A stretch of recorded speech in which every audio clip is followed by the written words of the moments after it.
आज हम एक बहुत ही दिलचस्प कहानी देखने वाले हैं। दो ऐसी ग्लोबल पावर्स की जो एक बहुत ही जरूरी मोड़ पर खड़ी हैं। एक तरफ है युवा और उभरता हुआ भारत और दूसरी तरफ है एक स्थापित लेकिन उम्र दराज होता जापान। ये एक बहुत बड़ा सवाल है ना? सोचिए, जब एक देश के पास काम करने वाले लोगों की भरमार हो और दूसरे को उन्हीं लोगों की सख्त जरूरत, तो ये मिलन कैसा होगा? इसी सवाल के इर्द गिर्द हमारी आज की पूरी कहानी घूमेगी। और देखिए, बात सिर्फ आज की नहीं है। अंतर्राष्ट्रीय मुद्रा कोष यानी IMF का तो ये अनुमान है कि बस अगले ही साल 2025 में इंडिया की इकोनॉमी जापान से आगे निकल जाएगी। ये कितना बड़ा शिफ्ट है, सोचिए। और यही बात इस पूरी कहानी को और भी जरूरी बना देती है।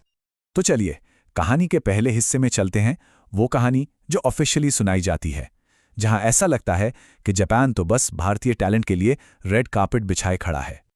देखिए, जापान का जो टेक्नोलॉजी सेक्टर है ना, वो रॉकेट की तरह बढ़ रहा है। अगले 10 साल में ये मार्केट $530 बिलियन का होने वाला है। अब इसका सीधा सा मतलब है स्किल्ड लोगों की जबरदस्त डिमांड। और यहीं पर आते हैं हमारे इंडियन IT एक्सपर्ट्स। उनके लिए तो ये गोल्डन टिकट जैसा है। और ये सिर्फ बातें नहीं हैं, देखिए, ये ऑफिशियल एग्रीमेंट्स हुए हैं। सेमीकंडक्टर टेक्नोलॉजी को लेकर 5 लाख लोगों के एक्सचेंज के लिए पार्टनरशिप और 14 अलग अलग इंडस्ट्रीज के लिए स्पेशल वीजा भी। मतलब कागज पर तो रास्ता बिल्कुल साफ और शानदार दिखता है।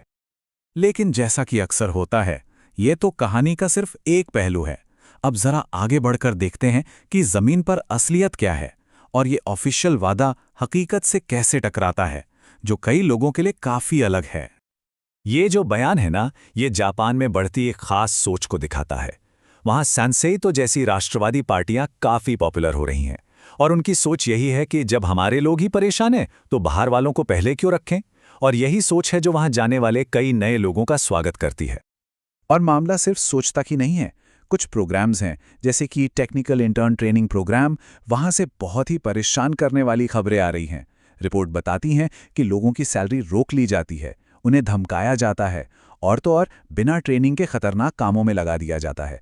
ये एक बहुत ही सीरियस प्रॉब्लम है। काम करने की जगह पर भी एक बहुत बड़ा कल्चरल क्लैश है। देखिए, इंडिया में काम करने का तरीका कैसा है? सीधी बात, फटाफट काम निपटाना, जिसे हम जुगाड़ कहते हैं। वहीं जापान में हर चीज का एक प्रोसेस है, हार्मनी पर जोर है, सब कुछ परफेक्ट होना चाहिए। अब ये दोनों तरीके जब मिलते हैं ना, तो बहुत गलतफहमियां पैदा होती है। इस बात को समझने के लिए ये एक्सपीरियंस सुनिए।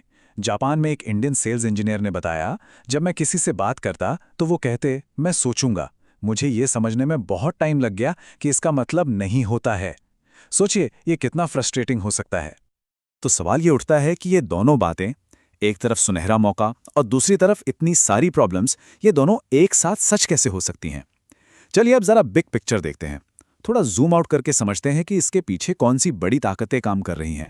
ये जो नंबर्स हैं ना, ये पूरी कहानी कह देते हैं। एक तरफ है इंडिया, यंग, बढ़ता हुआ देश, एवरेज एज 30 साल से भी कम।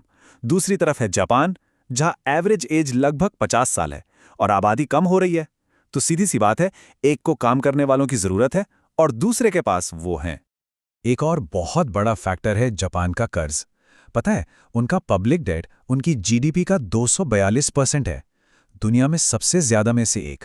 अब जब काम करने वाले लोग कम हो रहे हो और सिर पर इतना कर्ज हो, तो इकॉनमी पर जबरदस्त प्रेशर होता है कि वो कहीं से भी नए लोग लाए।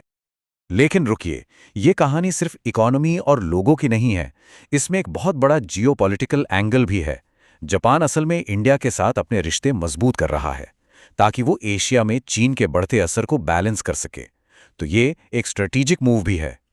तो ये सब हमें कहानी के आखिर में एक बहुत ही जरूरी सवाल पर ले आता है, जापान के भविष्य का सवाल।